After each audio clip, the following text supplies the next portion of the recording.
Good morning, Guardians. The Hijab Gamer here with another weekly reset video for the original Destiny. Destiny 1, the better Destiny. You know it, I know it. This is the Destiny to play. If you haven't played it, you need to play it. Original Destiny. And yes, weekly resets do happen. So, in case you're new to this, yes, you do get weekly resets, and I'm here to give you the latest updates on Destiny 1. Destiny 1 resets before Destiny 2. Destiny 1 resets around 5 a.m., which is why it's tight for me. I need to get to work early today. So 5 a.m. I understand Destiny 2 resets on Tuesdays, I think around noon, maybe 2 o'clock. Not entirely sure. I'm at work. Anyway, here goes nothing. Destiny 1. The cat just distracted me. She's chewing on her cat grass. Anyway, for Crucible, we have combined arms. Now, as I've said, I've heard mixed things. Primarily, I've heard it's really hard to get into Crucible, especially if you need like 12 players, which in this case, combined arms, which is basically warfare with vehicles. If you've seen me play GTA 5, you know I like warfare with vehicles. Yeah, that game is awesome. That game is awesome. The only problem is I need money to get guns. They don't give you guns? What the hell? Anyway, that aside, my frustration over the lack of munitions in GTA 5 aside, at least at the moment, eventually I will get myself a good amount of an armory of awesomeness. Anyway, that aside, we have combined arms, 6v6 with vehicles. It's probably going to be difficult to fill. I like to remind people that you can create private matches. And not only can you create combined arms private matches, you can game type. I know it looks blacked out, like you can't do it, but you can pick it. Sparrow Racing. Yes, Destiny 1 has private matches, Sparrow Racing. You can pick the correct different maps.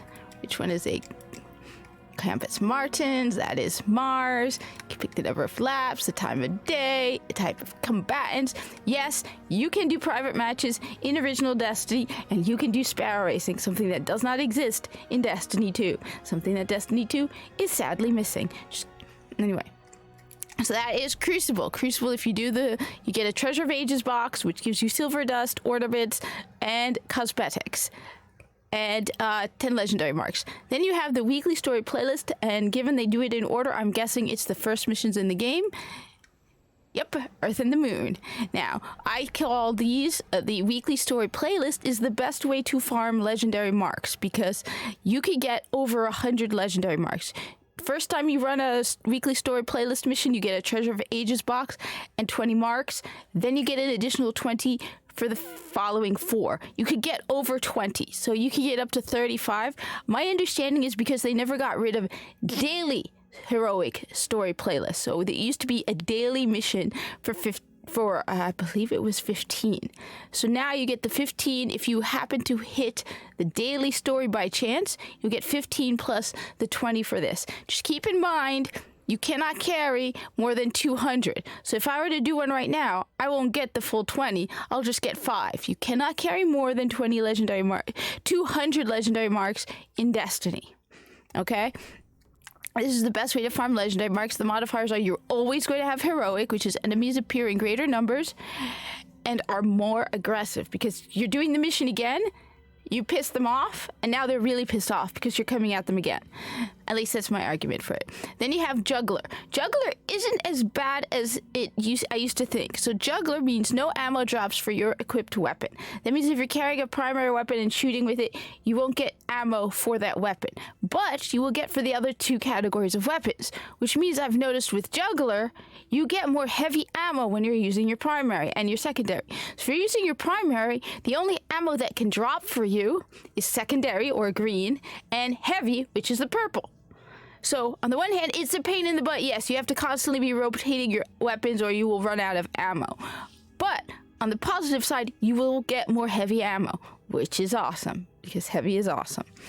And you have Catapult. Grenade recharge rate is greatly increased. So this is an easy week. On top of that, it's Earth and Moon, which are pretty easy missions. These are the early missions at the beginning of Destiny. It does not include the first mission.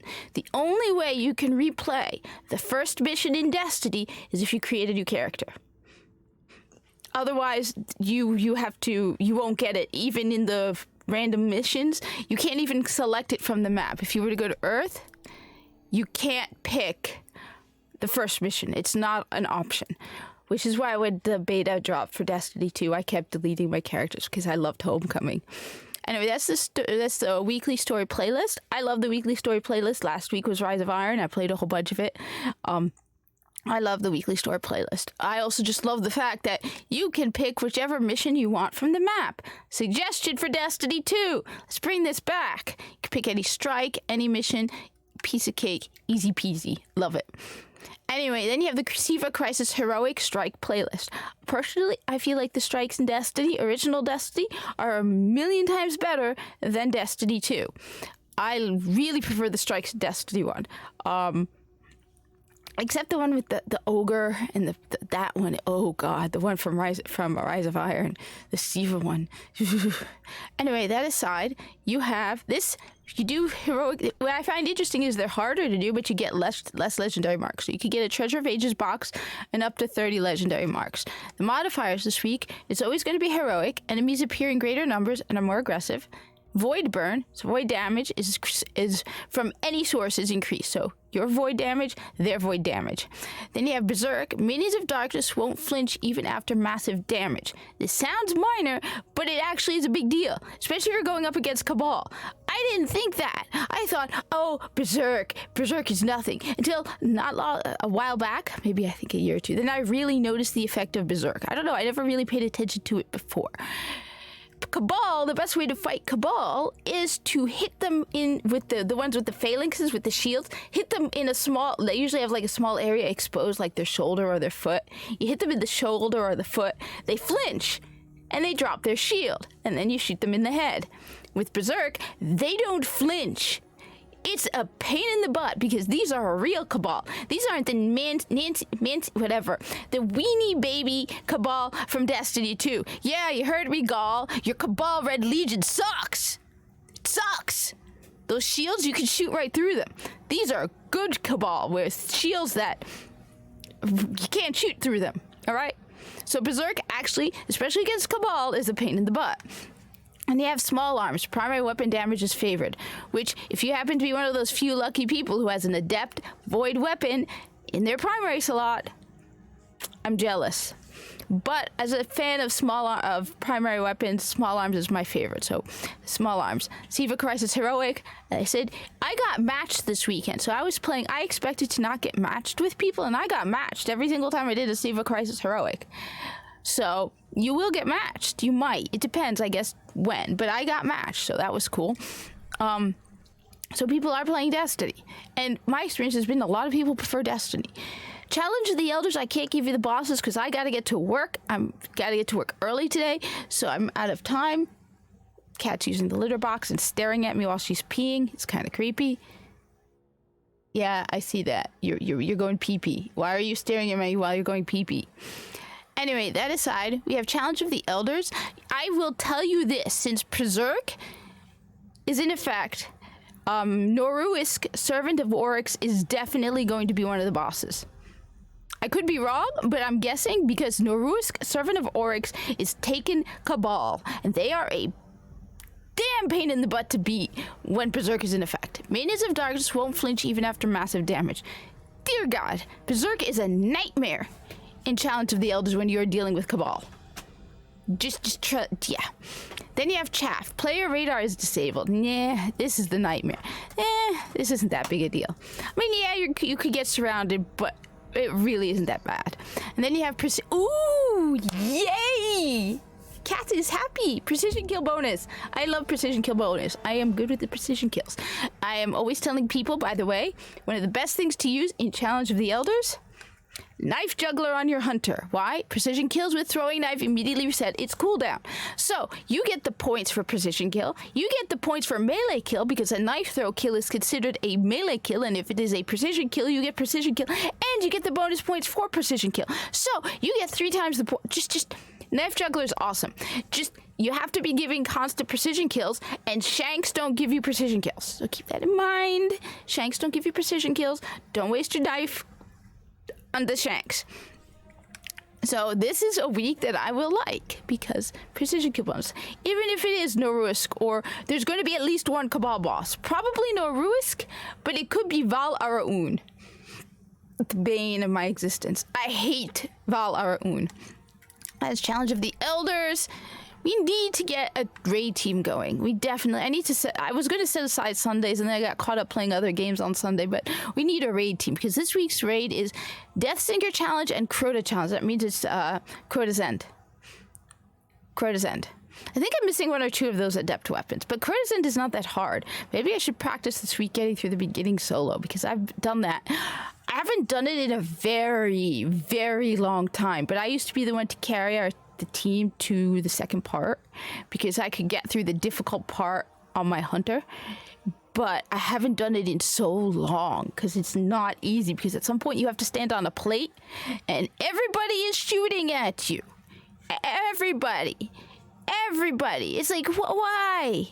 You really like your boss that much? Well, I mean, I guess he is kind of scary, but everyone is shooting at you. Everyone. Anyway, Crota's End isn't that bad. It's a short raid. It's pretty quick to do. The challenges aren't that... I can't remember them even. I'd have to remember also how to get the thing in the sky. I can't remember. But the name of it with when Crota comes out. The Oversoul. I used to be able to one-shot it with my golden gun. So... if you have someone with... That's why I actually don't know how to defeat Crota. I don't know how to defeat Crota, which is embarrassing because I never was involved in defeating Crota. Every time, because I was one of the only hunters with Celestial Nighthawk, and because I had the timing down. Now, I don't have the timing right now. I haven't done it in a very long time, but at that point, I knew the exact timing, the exact moment when you shot at the Oversoul, and so it wouldn't repeat. So I never fought Crota. I just did the Oversoul. That was my one job. I would shoot we would stand in the room in the center. Then they would send us out and have us stand in a row and just rocket launch, shoot our rockets at him. And then I would at some point have to do the Oversoul. That's about it. Anyway, thank you for watching. Oh yeah, this is the sheet that came with the bedding set. I thought it would look nice. It's upside down though, but it's Destiny. See? Hunter, Destiny. It's upside down, but anyway, thank you for watching. Like, comment, subscribe, share this with other Destiny players, and yes, Destiny 1 is number 1. Destiny 1 is number 1. Everyone loves Destiny 1. They need to make more changes to make Destiny 2 more like Destiny 1. And less like the grindy part of Warframe.